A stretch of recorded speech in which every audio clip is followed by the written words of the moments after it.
Nina Carter thought a corporate scholarship reception would be safe. Just her and 13-year-old Amaya in a marble lobby filled with quiet power. But when Amaya looked at the founder's portrait and whispered, "That's my family," everything shattered. The CEO heard those 3 words and turned a child's truth into public entertainment.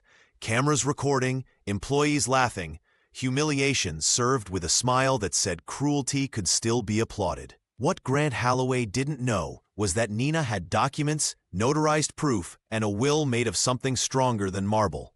They came for her job, her guardianship, her sanity. Tried to bury a child's dignity the same way they'd buried her family decades before. But some truths don't stay buried when a mother refuses to let her daughter learn that silence is the price of survival. Subscribe right now and tell me where you're watching from, because this fight breaks more than glass ceilings. Nina Carter smoothed the collar of Amaya's jacket for the 3rd time.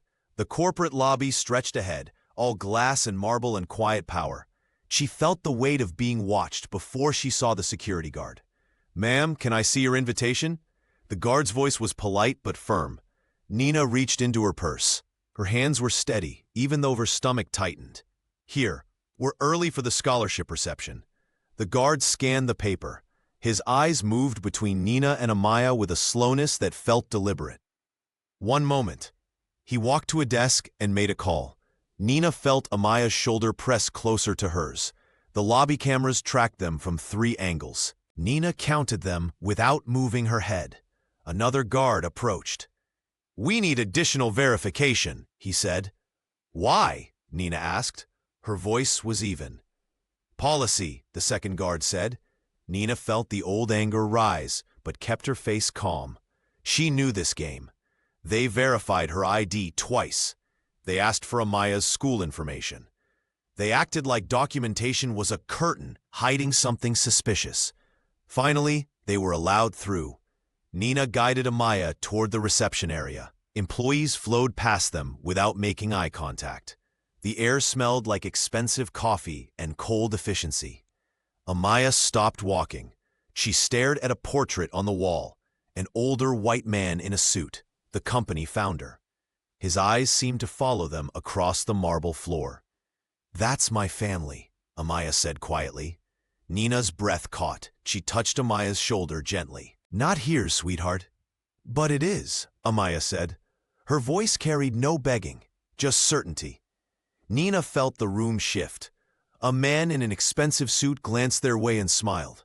The smile held something sharp underneath. Another woman whispered to her colleague. Nina saw the judgment before she heard the words. She wanted to protect Amaya from what was coming. But Amaya's eyes stayed on the portrait, with a kind of recognition Nina couldn't deny. The lobby felt colder now. Nina's chest tightened. A voice cut through the room. "Did I hear that correctly?" Nina turned. A tall man approached them. His smile was practiced. His presence made people step aside. Nina recognized him immediately. Grant Holloway, the CEO, the man who owned every inch of air in this building. Employees gathered near the portrait. Nina felt Amaya's hand slip into hers. Grant Holloway approached with the confidence of someone who had never been told no. "What did you say, young lady?" Grant asked. His tone was friendly but theatrical. Amaya looked up at him. "That's my family, in the portrait." Grant's smile widened. He glanced at the small crowd forming around them. "Your family? Really?" "Yes," Amaya said. Her voice was calm. Grant laughed. Not cruelly yet, just amused. "And how exactly are you related to our founder?" "My great-grandmother was his daughter," Amaya said. The crowd murmured. Nina felt the shift in the air. Grant's expression changed. The friendliness drained into something harder. "A little girl claiming inheritance," Grant said. "How charming." Nina stepped forward. "Mr. Holloway, she's telling the truth." "Is she?" Grant turned to Nina. His eyes measured her. "And you are?" "Nina Carter, her guardian." Grant nodded slowly. "I see. And you brought her here to make this claim publicly?" "We came for the scholarship reception," Nina said. Her voice stayed respectful but firm. Grant looked back at Amaya. Do you know how many people try to claim connections to wealthy families? It's practically a hobby. Laughter rippled through the crowd, uncertain at first, then bolder. Nina felt anger heat her chest. She has documentation. Documentation, Grant repeated. He made the word sound ridiculous. Everyone has documentation these days. You can print anything. Amaya's face stayed composed, but Nina saw the small tremor in her hands. She wanted to pull Amaya away, to shield her from the mockery gathering momentum. Grant addressed the crowd now. Imagine, a child walks into our building and says she deserves a piece of our founder's legacy. More laughter, phones lifted, people recording. Nina's throat tightened. She stepped between Grant and Amaya. Please stop. Grant smiled wider, the smile that showed he could be cruel and still be applauded. I'm not doing anything wrong, just asking questions. Cameras captured everything. Nina felt Amaya's breath quicken behind her. The lobby had become a stage, and they were the spectacle. Nina knelt to meet Amaya's eyes. The crowd noise faded. All she saw was her daughter's face trying to stay brave. We don't beg for truth, Nina whispered. Amaya nodded, her lips pressed together. Nina wanted to scream at every person watching. Instead, she stood and faced Grant again. Mr. Holloway, this is inappropriate, Nina said. Grant's smile never wavered. I disagree. This is my building. These are my employees, and someone just made a very serious claim. She's 13, Nina said. Old enough to know better, Grant said. His tone carried false sympathy. Old enough to understand consequences. A woman in a sharp gray suit appeared. She touched Grant's elbow. Grant, perhaps we should move this conversation elsewhere. Grant ignored her. No, Elise, let's finish here. The woman, Elise, glanced at Nina. Her expression held a warning. Don't make this bigger. Nina felt the judgment settle on her shoulders. The crowd's eyes said she was the problem. Not Grant's cruelty, not their laughter. Her. Come on, sweetheart, Nina said to Amaya. Let's go to the restroom. Amaya followed silently. They walked through the watching crowd. Nina felt each step burn.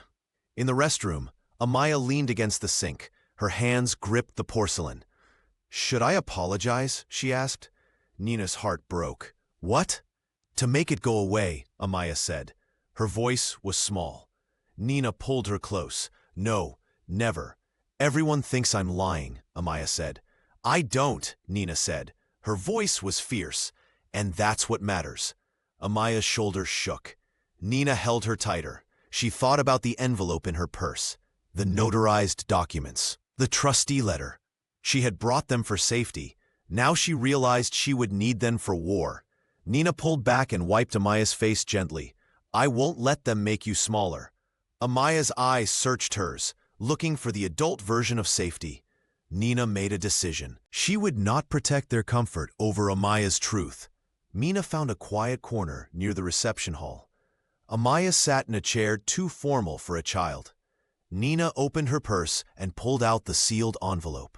She broke the seal carefully. Inside were 3 documents: a trustee letter, a family tree chart, a notarized affidavit. Is that the proof? Amaya asked. Yes, Nina said. She scanned the dates. Everything matched what Amaya's caseworker had given her years ago. Footsteps approached. Nina looked up. A woman in her 50s walked toward them. Her face was warm but worried. Nina, the woman said, I saw what happened. Tanya. Nina felt relief loosen her shoulders slightly. Tanya Brooks was her mentor, the person who had trained her in compliance work. The closest thing to family Nina had in this company. Tanya sat down. She glanced at the documents. Her eyes widened. Those are real? Yes, Nina said. Nina, the company will respond badly to this, Tanya said. Her voice was low. They'll fight. Hard. I know, Nina said. Tanya looked at Amaya. Her expression softened. Sweetheart, are you okay? Amaya nodded, but her hands stayed folded tight in her lap. What should I do? Nina asked. Tanya was quiet for a moment. Protect her. That's first. Always first. Nina felt tears threaten but blinked them away. And second, document everything, Tanya said. Every interaction, every email. They'll try to make you look unstable. A server offered them water. Amaya accepted with too much maturity. Nina watched her daughter perform composure and felt something harden inside her chest. Elise Park appeared again. This time, her expression was different. Less warning, more calculation. "Ms. Carter, could we speak privately?" Elise asked. "About what?" Nina said. "About resolving this situation," Elise said. "Discreetly." Nina understood the offer beneath the words. Silence in exchange for going away. "I prefer to follow the formal process." Elise's jaw tightened. "That may not be in your best interest." "Maybe not," Nina said. "But it's in Amaya's." Elise glanced at the documents in Nina's hand. "There's a security office on the second floor. We should talk there." "Only if Amaya stays within my sight," Nina said. Elise hesitated, then nodded. "Fine." Nina stood. She tucked the documents back into the envelope. Tanya squeezed her hand once. A silent promise of support. They followed Elise toward the elevators. Nina felt the building close around them. The security office was small and windowless. 2 guards stood near the door. Elise sat across from Nina. Amaya stayed in a chair outside the office. Nina could see her through the glass. "We need to understand your intentions," Elise said. "My intentions?" Nina asked. "Yes, what you hope to achieve," Elise said. Her tone was professional but cold. Nina felt the trap forming. "I want the company to verify Amaya's family connection. That's all." "Based on what evidence?" one guard asked. Nina placed the envelope on the table. "Notarized documents, a trustee letter, family records." The guard opened the envelope. He studied each page with exaggerated slowness. "These could be forged." "They're not," Nina said. "How do we know?" Elise asked. Nina drew on her compliance training. "Keep facts clean. Don't get emotional. You can verify the notary, check the records, contact the original trustee." "That takes time," Elise said. "I can wait," Nina said. Elise exchanged a glance with the guards. "Miss Carter, I want to be direct with you. This claim is very serious. It affects company reputation, shareholder confidence, legal standing." "I understand," Nina said. "Do you?" Elise leaned forward. "Because it also affects you, your employment, your credibility, your ability to care for Amaya." Nina's stomach dropped. There it was, the threat, wearing concern. "Are you threatening my guardianship?" "I'm explaining consequences," Elise said. Nina looked through the glass at Amaya. Her daughter sat perfectly still, absorbing every adult cruelty through the walls. "What's the formal process for trusteeship verification?" Nina asked. Elise paused. "That would require board-level review." "Then I'm requesting that," Nina said, formally, on record. The room went quiet. One guard shifted his weight. Elise's expression hardened. "You're sure about this?" Elise asked. "Yes," Nina said. Her voice didn't shake. Elise stood. "I'll pass your request along, but I strongly suggest you reconsider." "I won't," Nina said. Elise walked to the door. She stopped. "Miss Carter, you don't know what you're starting." Nina met her eyes. "I know exactly what I'm starting." Nina arrived home with Amaya after 9. Their apartment felt too quiet. Amaya went to her room without speaking. Nina sat on the couch and checked her phone. 47 notifications. She opened the first one. A video. The lobby incident. Already online. The caption read, "Woman and child claims CEO owes them inheritance. Scam or truth?" Nina watched herself on screen. She looked desperate. Amaya looked coached. The editing made everything worse. Comments flooded below. Half called them liars. Half called Grant cruel.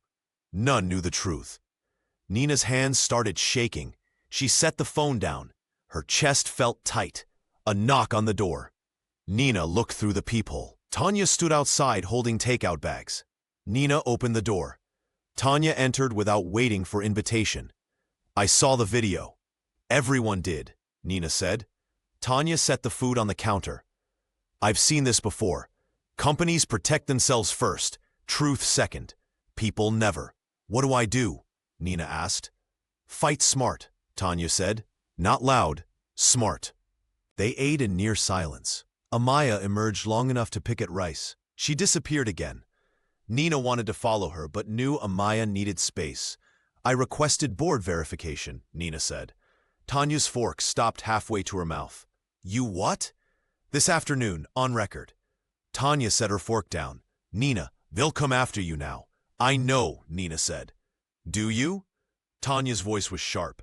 They'll investigate you, question your fitness as a guardian, dig into your past, destroy your reputation.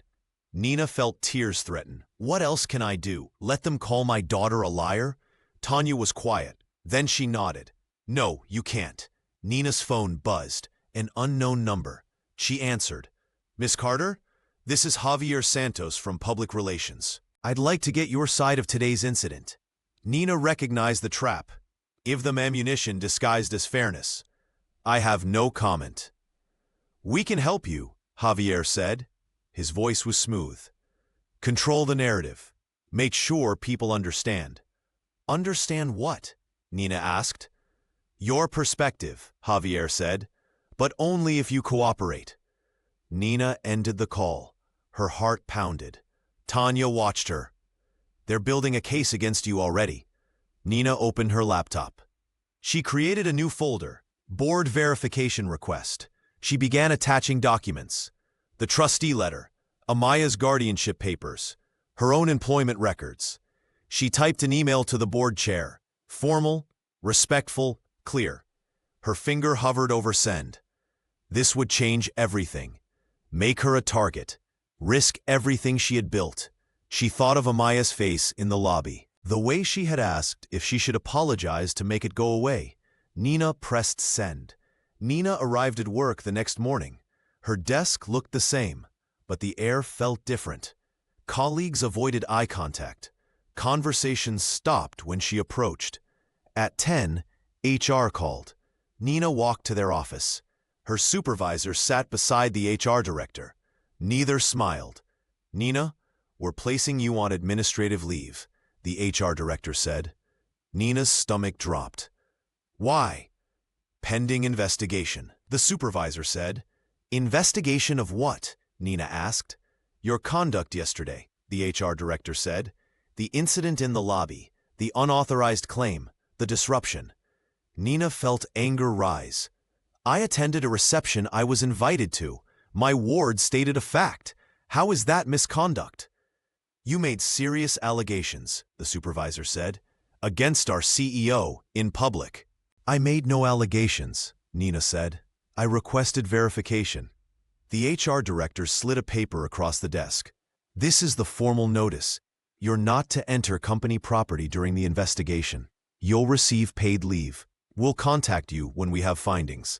Nina stared at the paper. How long? As long as necessary, the HR director said. Nina left the building. Employees watched through windows.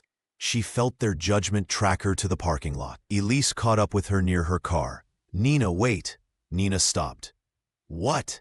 Elise looked uncomfortable, almost human. I wanted to warn you. The board received your request. And? Nina asked. They're not pleased, Elise said. You put them in a difficult position. Good, Nina said. Elise stepped closer. Her voice dropped. They'll protect the company, not you, not Amaya. Do you understand? Nina met her eyes. I understand exactly who they are. Then why push? Elise asked.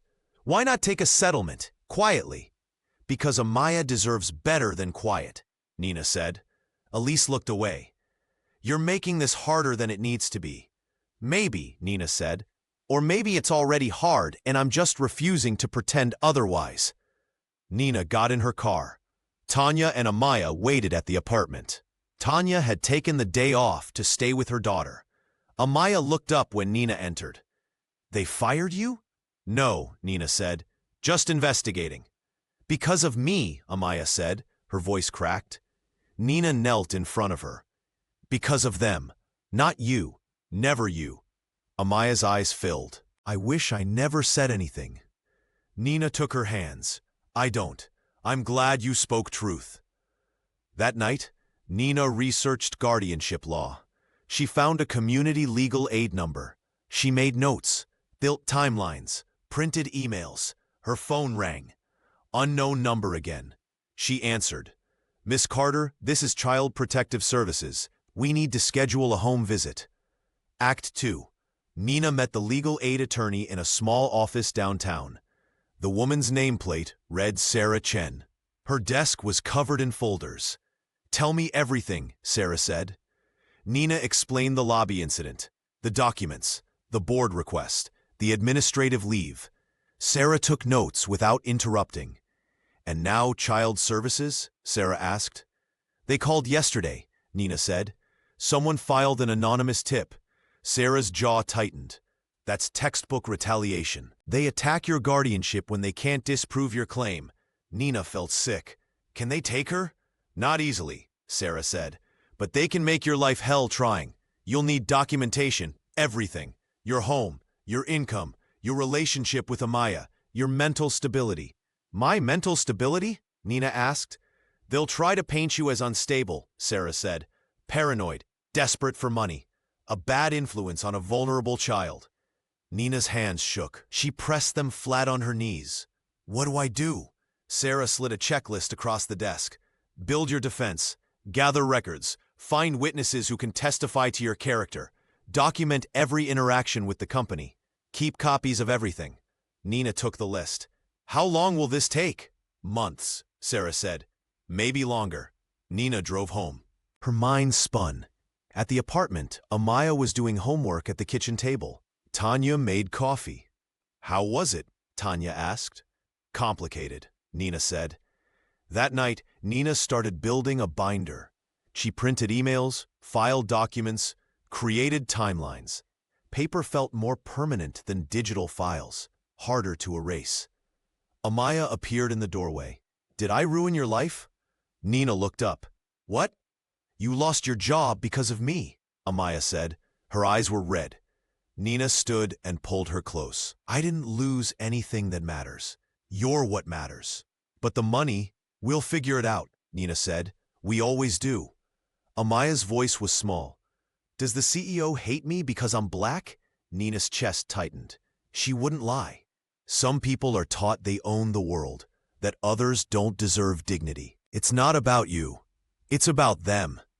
It feels about me, Amaya said. I know, Nina said. She held her daughter tighter. But we don't let them define us. Later, Nina's phone buzzed. A voicemail from an unfamiliar number. She pressed play. Miss Carter, this is Child Protective Services. We need to schedule a home visit this week. Please call back to confirm a time. Nina's hands trembled. She saved the message, added it to the binder. Tanya appeared with tea. What now? They're coming to inspect our home, Nina said. Tanya sat beside her. When? This week, Nina said. Then we prepare, Tanya said. Her voice was steady, even though her hands shook too. The caseworker arrived on Thursday morning. Her name was Linda Morris. She carried a tablet and wore a smile that didn't reach her eyes. Thank you for accommodating the visit, Linda said. Nina forced politeness. Of course. Linda walked through the apartment slowly. She checked the smoke detector, looked in the refrigerator, opened Amaya's closet. She asked questions that sounded routine but felt invasive. How long have you been Amaya's guardian? Linda asked. 5 years, Nina said. And her parents? Linda asked. Her mother passed when she was 8, Nina said. I was her mother's best friend. I was named guardian in the will. Linda made notes. Any family support? Relatives who help? No, Nina said. It's just us. Financial situation? Linda asked. Nina's jaw tightened. I'm currently on administrative leave, but I have savings. We're stable. Linda looked at Amaya. How's school, sweetie? Amaya sat on the couch. Her posture was too careful. Fine. Do you feel safe here? Linda asked. Yes, Amaya said. Does Nina ever get angry with you? Linda asked. Nina's stomach dropped. Excuse me? Linda kept her eyes on Amaya. It's a standard question. Everyone gets angry sometimes, Amaya said. Her voice was measured. But Nina never hurts me. Linda nodded. She made more notes. The visit lasted 90 minutes. By the end, Nina felt stripped bare. I'll submit my report within 2 weeks, Linda said at the door. What happens then? Nina asked. We determine if further monitoring is needed, Linda said. Nina closed the door after Linda left. She leaned against it. Her breath came too fast. Amaya stood in the hallway. Did I say the wrong thing? No, Nina said. You were perfect. That night, Nina couldn't sleep. She checked her phone obsessively. At 11, she saw a news alert. Grant Holloway on a local business segment. She played the video. Grant sat in a comfortable chair. He laughed. Charming, confident. There's always someone trying to take advantage, he said. Successful people attract grifters. It's unfortunate, but common. The interviewer nodded. You're referring to the recent lobby incident? I don't like to give attention to baseless claims, Grant said. But yes, people will do anything for money. Nina felt rage burn through her chest. She wanted to scream, to throw the phone. Instead, she saved the video, added it to the binder. Tanya called. Did you see it? Yes, Nina said. He just called you a grifter on television, Tanya said. His voice shook with anger. I know, Nina said. Nina, this is escalating, Tanya said. They're not just fighting the claim, they're destroying you. Nina looked at Amaya's closed bedroom door. Then I'll fight back. How? Tanya asked. With truth, Nina said. It's all I have. Elise Park called Nina 2 days later. She suggested they meet at a cafe downtown. Public, neutral. Nina arrived first. She ordered coffee she wouldn't drink. Elise appeared exactly on time. She looked tired in a way makeup couldn't hide. Thank you for meeting, Elise said. What do you want? Nina asked. Elise sat down. She folded her hands on the table. I want to resolve this, quietly, before it gets worse. Worse for who? Nina asked. For everyone, Elise said, but especially for you and Amaya. Nina felt anger tighten her jaw. You mean worse for the company? Elise didn't deny it. We're prepared to offer a settlement. Generous, enough to secure Amaya's future, education, housing, everything she needs. In exchange for? Nina asked. Silence, Elise said. A signed agreement that this claim is withdrawn, that no further action will be taken. Nina laughed. The sound was bitter. You want me to say my daughter lied? I want you to move forward, Elise said. This fight will destroy you. Your job, your reputation, your guardianship. Is that worth it? Nina leaned forward. A child was humiliated in public by your CEO for telling the truth, and you want me to pretend that's acceptable? Elise's composure cracked slightly. I'm trying to help you. No, Nina said. You're trying to protect him. Elise was quiet for a moment. When she spoke again, her voice was softer. There are things about the founder's family, sensitive things, documents that were sealed for a reason. Nina's pulse quickened. What documents? Elise hesitated. Records that would complicate the company's narrative. Legacy issues, family complications. You mean proof, Nina said. Elise looked away. I mean sensitive information that serves no one. It serves Amaya, Nina said. Elise met her eyes. Nina, please, take the settlement. Protect your daughter. Walk away. My child will not learn that dignity has a price, Nina said. She stood. Tell the board I'm not going anywhere. Elise stayed seated. Her face held something Nina hadn't seen before. Fear. Then we do this the hard way. We already are, Nina said. Walking to her car, Nina felt her phone buzz. Sarah Chen. She answered. Nina, the board responded to your formal request, Sarah said. And? Nina asked. They've agreed to a verification session, Sarah said. But there's a condition. They want access to all your documentation first. Everything. Nina stopped walking. Why? To prepare, Sarah said. Or to find weaknesses. Nina thought of the archive room. The missing folders Tanya had mentioned, the gaps in the record. Tell them I'll provide what's required by the bylaw, Nina said. Nothing more. Nina, nothing more, Nina said. If they want truth, they can look for it themselves. Tanya called late that night. Her voice was urgent. I need to show you something. Can you meet me? When? Nina asked. Now, Tanya said. The office. I have access tonight. Security rotation changes at 11. Nina's heart pounded. Tanya, you'll lose your job. I know, Tanya said, but some things matter more. Nina arranged for a neighbor to watch Amaya. She drove to the corporate building. Tanya waited in the parking garage. Are you sure? Nina asked. Tanya's hands shook, but her voice was steady. Yes. They entered through a side door. Tanya's badge opened it. The building felt different at night. Empty, exposed. They took the stairs to the basement. The archive room sat at the end of a long hallway. Tanya unlocked the door with a keycard she shouldn't have had. The room smelled like old paper and deliberate forgetting. Metal shelves stretched to the ceiling. Boxes were labeled with years and department codes. The founder's records should be here, Tanya said. Under Family Trust Administration. They searched in near darkness. Tanya used her phone's flashlight. Nina found the section. She pulled boxes down carefully. Most were empty. Others had gaps, files removed. Indexes showed documents that no longer existed. Look at this, Tanya whispered. She held a sign-out log. Someone checked out the entire family trust section 3 years ago. Never returned. Who? Nina asked. Tanya showed her the signature. Grant Holloway. Nina felt her chest tighten. She photographed the log, the empty boxes, the index pages showing missing files. This isn't careless, Nina said. This is deliberate. They erased her, Tanya said. Her voice cracked.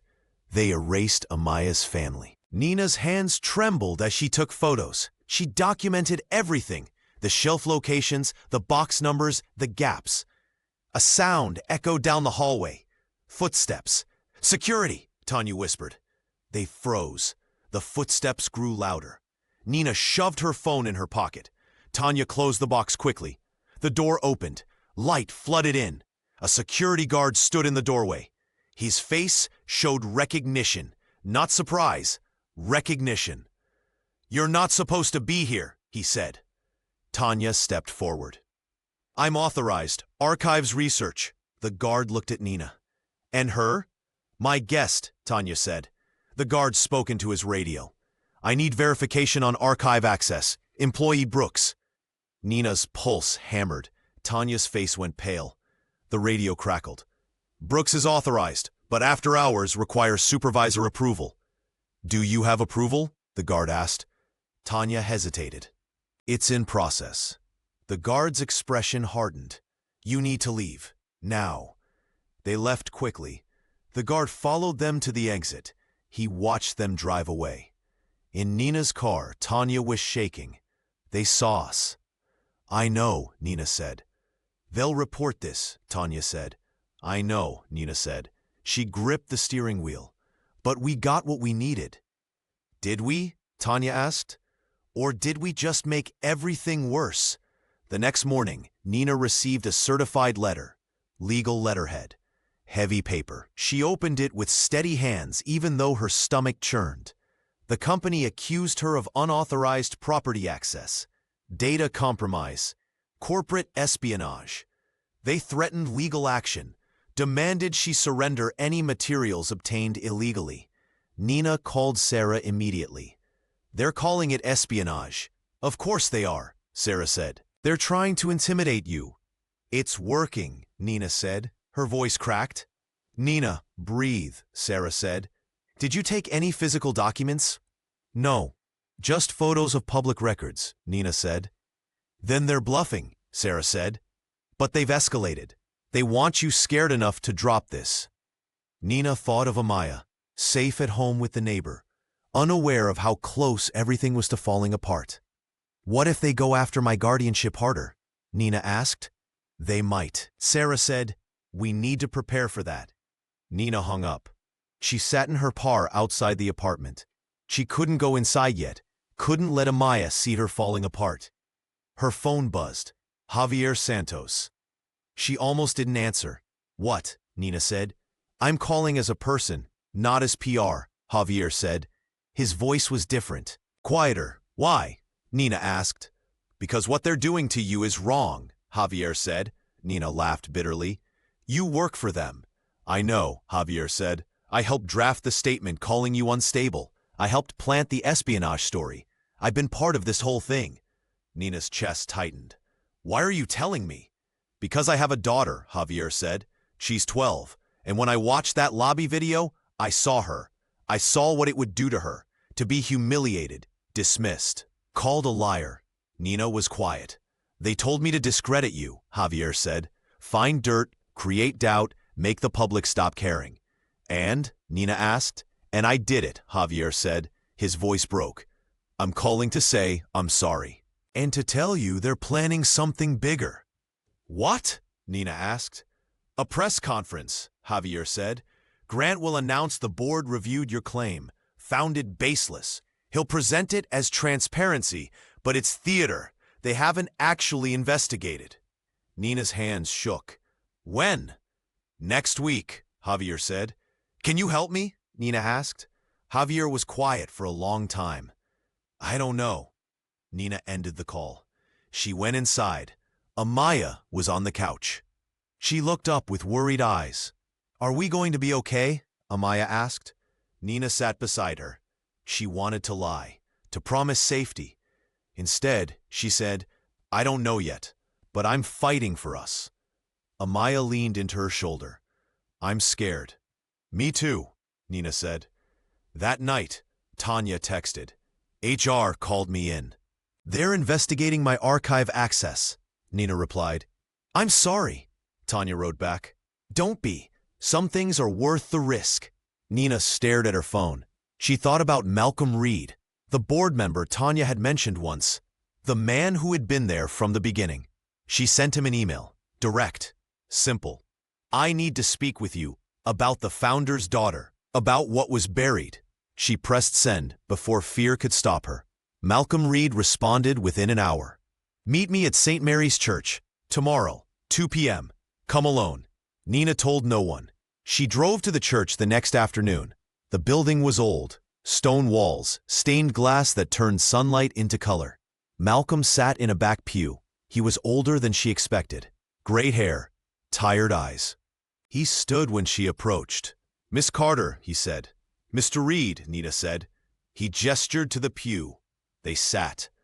The church was empty except for them. The silence felt sacred. Why here? Nina asked. Because I don't trust my office, Malcolm said, or my home, or anywhere the company might listen. Nina waited. Malcolm took a breath. I've been on the board for 30 years. I knew the founder. I was there when his daughter tried to claim her inheritance. Nina's pulse quickened. What happened? She was difficult, Malcolm said. Outspoken. She challenged her father's business practices, called out discrimination, demanded accountability. So they erased her, Nina said. Malcolm nodded. The founder had final say on the trust distribution. He wrote her out, made it look legal, clean. We all went along with it. Why? Nina asked. Because it was easier, Malcolm said, his voice cracked. Because the company was growing. Because we told ourselves it was family business, not ours. But it was wrong, Nina said. Yes, Malcolm said. And I've carried that weight for decades. Watching that video of your daughter, seeing her humiliated the same way, I couldn't stay silent anymore. Nina felt tears threaten. What did they do to her? The founder's daughter. They painted her as unstable. Malcolm said, a problem, someone who couldn't be trusted. They used legal language to make injustice sound reasonable. Nina heard her own story in his words. She had a child, Malcolm said quietly. A daughter. They were both written out of the family history, treated like they never existed. Amaya's grandmother, Nina said. Malcolm nodded. The truth was buried, files sealed, history rewritten, and everyone who knew went along with it. Including you, Nina said. Not cruel, just factual. Including me, Malcolm said. I told myself I was protecting the company. Really, I was protecting my comfort, my salary, my reputation. Nina looked at him. Why tell me now? Because I'm 70 years old, Malcolm said, and guilt has become heavier than loyalty. Because that child deserves better than what we gave her grandmother. Will you testify? Nina asked. If I can force a formal review? Malcolm was quiet. Fear flickered across his face. Then something harder replaced it. Resolve. Yes, he said. I will. Nina felt hope crack through the weight on her chest. They'll come after you. I know, Malcolm said. But some truths are worth the cost. Nina returned home to find Elise Park sitting in her car outside the apartment. She approached cautiously. Elise rolled down the window. Her face was pale. We need to talk. I thought we already did, Nina said. Not like this, Elise said. Can I come inside? Nina hesitated, then nodded. They went upstairs. Amaya was at a friend's house. The apartment felt too quiet. Elise sat on the couch. She didn't look composed anymore. She looked human, scared. I came to make one more offer, Elise said. I'm not interested, Nina said. Please listen, Elise said. They're planning to go after your guardianship hard. They've hired investigators. They're looking into your finances, your past, your mental health. They'll create evidence if they can't find it. Nina's stomach dropped. You're trying to scare me. I'm trying to warn you, Elise said. Because if you push this to a full board review, they'll destroy you completely. Why do you care? Nina asked. Elise's composure broke. Tears filled her eyes. Because I have daughters. Because I've spent 20 years protecting men who don't deserve it. Because I'm tired of being the person who makes injustice sound legal. Nina sat down. She studied Elise's face. The genuine anguish there. Then help me, Nina said. I can't, Elise said. I'll lose everything. You already have, Nina said quietly. You've lost yourself. Elise wiped her eyes. What do you want from me? The truth, Nina said. Whatever documents exist. Whatever you know about the founder's daughter. About the trust. About why this was buried. If I do that, I'll be fired, Elise said. Sued, destroyed. Maybe, Nina said. Or maybe you'll finally be able to look at yourself again. Elise stood. She walked to the window. She stared out for a long time.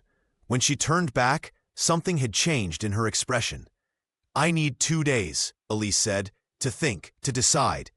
Okay, Nina said. Elise moved toward the door. She stopped. Your daughter, in the lobby. She was so calm, so sure. She's stronger than me, Nina said. No, Elise said. She's strong because of you.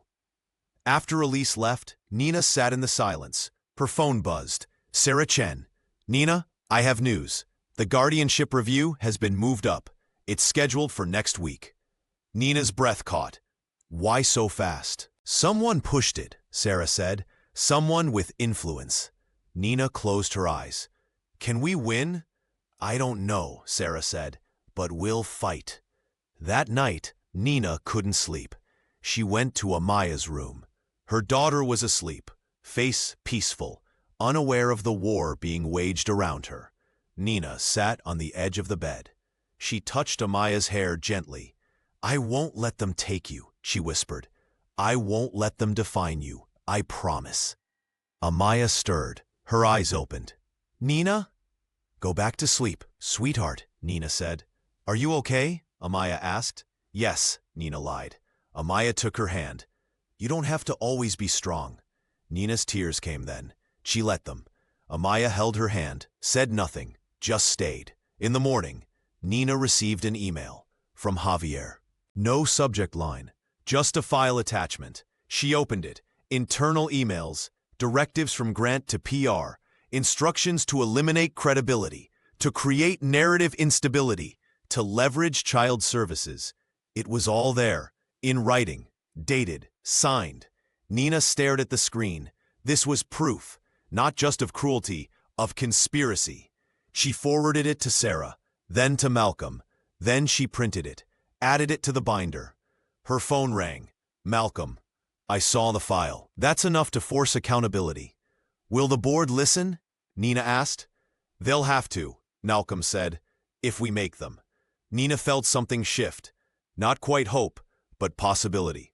There's a board meeting next week, Malcolm said, before the press conference. I can request you be allowed to present. They'll refuse, Nina said. Maybe, Malcolm said. But bylaws say trusteeship claims require full board verification. If I invoke that clause formally, they can't deny it without violating their own charter. Nina felt her pulse quicken. Do it.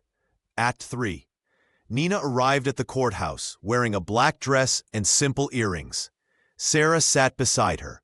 Across the aisle, a lawyer in an expensive suit represented the company's interests. The judge entered. Everyone stood.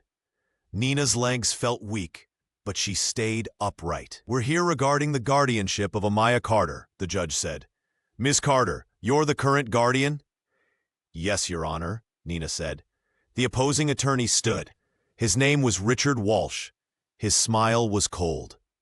Your Honor, we have concerns about Miss Carter's fitness as guardian. Nina's chest tightened. Sarah touched her arm gently. What concerns? The judge asked. Ms. Carter has recently engaged in erratic behavior, Walsh said. She's made false claims against her employer. She's involved the child in a scheme to extract money from a corporation. She's displayed poor judgment and instability. That's not true, Nina said. The judge looked at her. You'll have your turn, Miss Carter. Walsh continued. We have documentation of unauthorized property access, corporate espionage, involving a minor in fraudulent claims. These behaviors suggest someone unfit to care for a vulnerable child. Nina felt rage burn through her fear. She wanted to scream. Sarah squeezed her hand. Miss Chen, your response? The judge asked. Sarah stood. Your Honor, Miss Carter has been Amaya's guardian for 5 years. She has provided a stable, loving home. The claims against her are retaliation for exercising her legal rights. The child is thriving. The home is safe. There is no basis for removal. The judge made notes. I'd like to hear from the caseworker. Linda Morris was called. She sat in the witness box. She looked uncomfortable. Ms. Morris, what did you find during your home visit? The judge asked. The home was clean and appropriate, Linda said. The child appeared healthy, well cared for. Any concerns? The judge asked. Linda hesitated. The child seemed anxious, but that could be situational. Given the recent publicity, Walsh leaned forward, publicity, Miss Carter, created by involving the child in a fraudulent claim. It's not fraudulent, Nina said. Her voice was sharp. The judge looked at her. Miss Carter, please wait your turn. Nina's hands shook. She pressed them together. Tanya was called to testify. She walked to the stand with her head high. She swore to tell the truth. Miss Brooks, how do you know Nina Carter? Sarah asked. I've worked with her for 6 years, Tanya said. I've known her as Amaya's guardian for 5. Can you speak to her character? Sarah asked. Nina is the most dedicated person I know, Tanya said. Her voice trembled but steadied. She works 2 jobs to provide for Amaya. She attends every school event. She puts that child first in every decision. Thank you, Sarah said. Walsh stood for cross-examination. Miss Brooks, you were recently investigated for unauthorized archive access, correct? Tanya's face went pale. Yes. And Miss Carter was with you during that incident? Walsh asked. Yes, Tanya said. So you both engaged in corporate espionage together, Walsh said. We were researching public records, Tanya said, not stealing. Walsh smiled.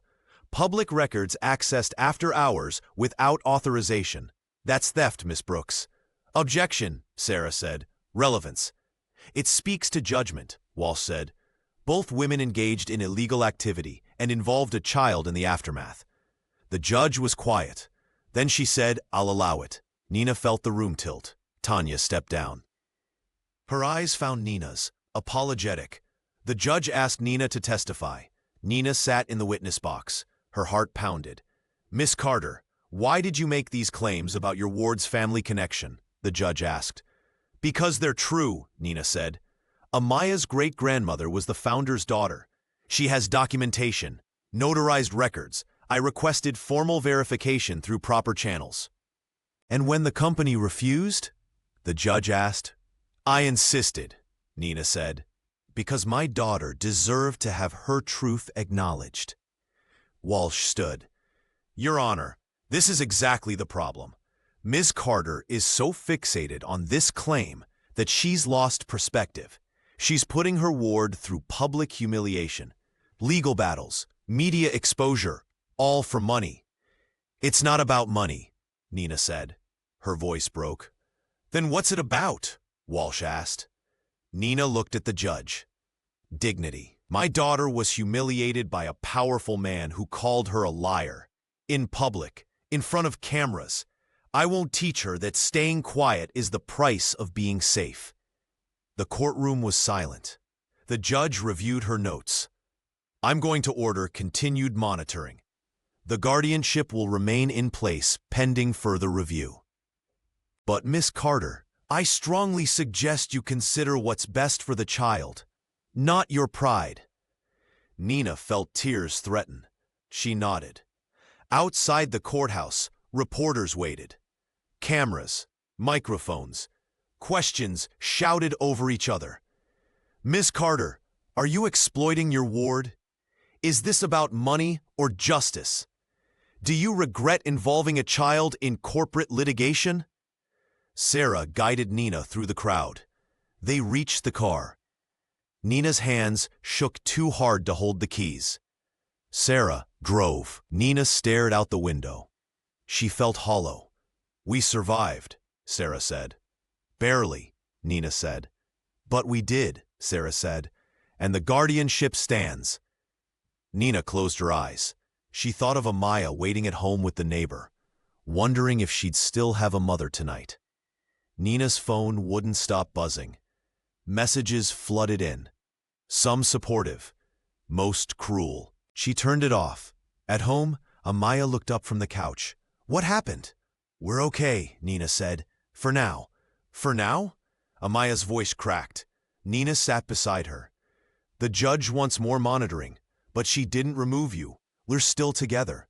Amaya's eyes filled. "I hate this. I hate all of it." "I know," Nina said. "Why can't we just stop?" Amaya asked. "Forget the whole thing. Go back to normal." Nina pulled her close. "Because normal meant pretending you don't matter, and I can't teach you that." That night, Nina checked her email. Dozens of messages. She almost closed the laptop. Then she saw one from Elise Park. The subject line read, "I've decided." Nina opened it. Just 3 words. "I'll help you." Attached were scanned documents. Trust agreements. Board meeting minutes. Internal memos. Decades of them. Nina's breath caught. She scrolled through. Each document confirmed what Malcolm had said. The founder's daughter had been erased, deliberately, systematically. There were handwritten notes in margins, comments about keeping things clean, about protecting the brand legacy, about ensuring no complications. Nina called Malcolm immediately. Elise sent documents, proof. "I saw," Malcolm said. "She copied me too." "This changes everything," Nina said. "Maybe," Malcolm said, "if we can get it in front of the board before Grant controls the narrative." "The press conference is in 3 days," Nina said. "The board meeting is tomorrow," Malcolm said. "I've invoked the trusteeship verification clause. They have to let you present." Nina felt fear and hope twist together. "What if they don't listen?" "Then we make them," Malcolm said. "I've been silent for 30 years. Not anymore." The next morning, Elise called. Her voice was shaky. "I sent the files last night. Grant knows. He's furious." "What will he do?" Nina asked.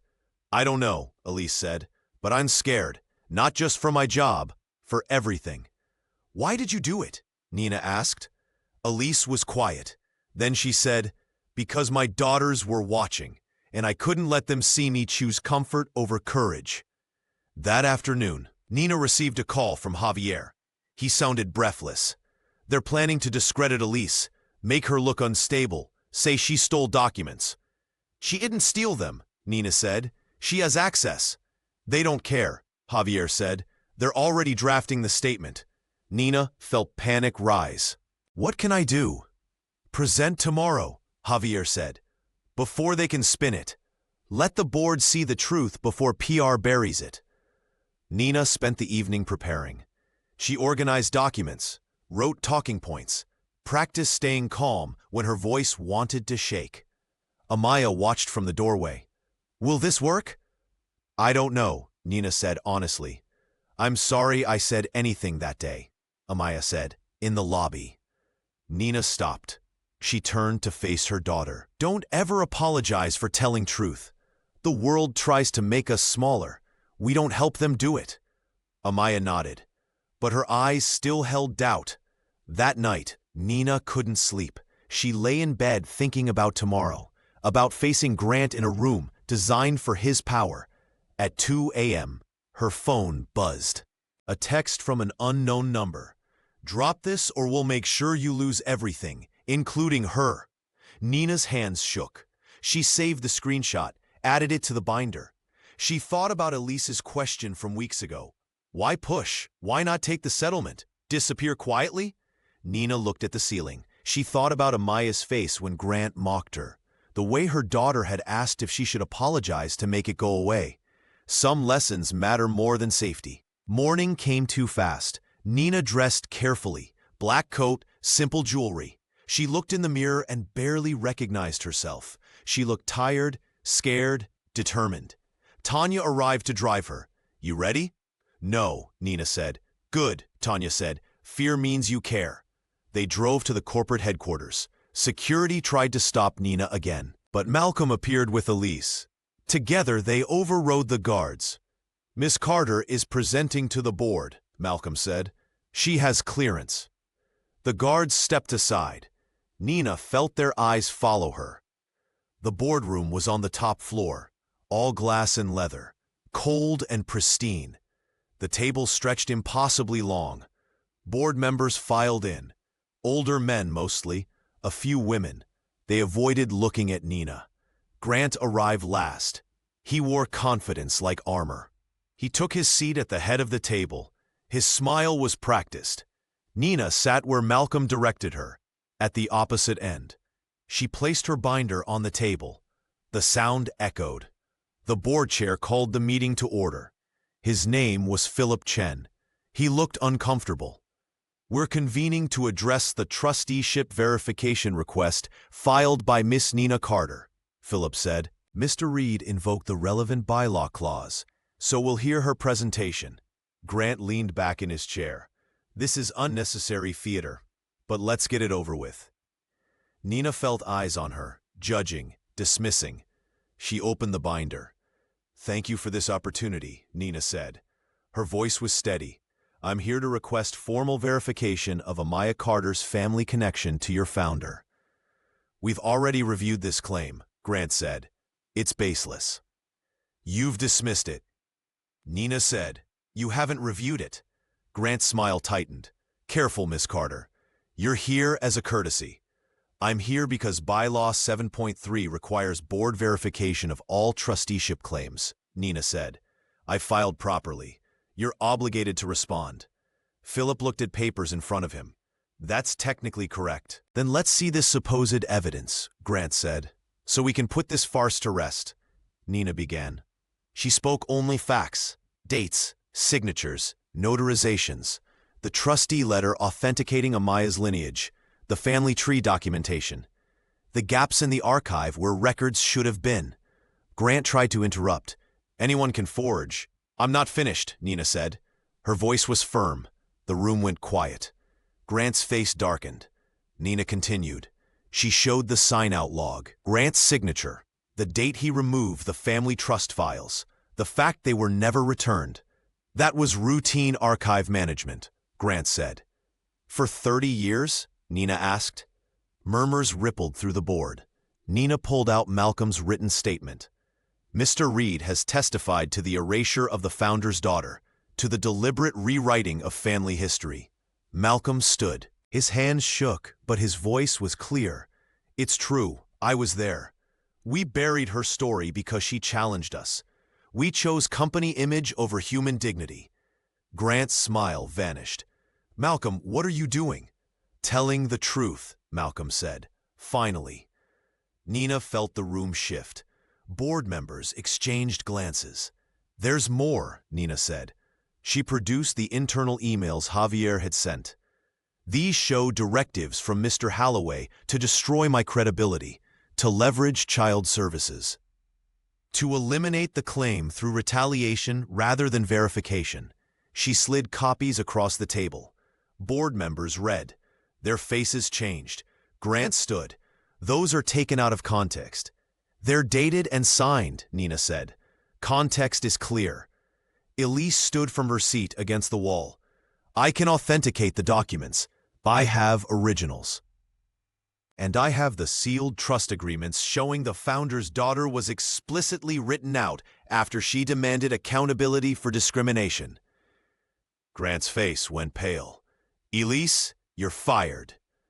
You can't fire me during a formal board proceeding, Elise said. Her voice was stronger than Nina had ever heard it. Philip called for recess. We need to discuss this privately. Nina waited in a side room. Her hands trembled. Tanya sat with her. They didn't speak. 20 minutes felt like hours. The board reconvened. Nina returned to her seat. Grant sat rigid. His smile was gone. Philip cleared his throat. We've reviewed the evidence presented, and we've consulted with legal counsel. Mina's heart pounded. The verification findings are as follows, Philip said. He read from a document. Amaya Carter's claim to the legacy trust is valid. The documentation is authentic. The erasure of the founder's daughter from family records constitutes an ethics breach and possible fraud. Nina felt tears threaten. She blinked them back. Furthermore, Philip continued, the board finds that Mr. Holloway engaged in improper retaliation against Miss Carter and her ward. This behavior violates company ethics policies and fiduciary duties. Grant stood. This is absurd. I've built this company. I've made you all wealthy. By burying truth, Malcolm said. By crushing anyone who challenged you. The board voted. One by one. Some hesitated, but the votes came. Grant Holloway was placed under formal review pending removal, effective immediately. Grant's face went white, not theatrical, real, emptied. Nina felt no triumph, just exhaustion and relief that ached. Philip looked at her. Miss Carter, what remedy do you seek beyond this vote? Nina thought carefully. She could demand Grant's destruction, public humiliation, legal consequences. The room waited for her anger. I want 3 things, Nina said. First, Amaya's name restored to the family record, publicly, with acknowledgement of the harm done. Philip nodded. Agreed.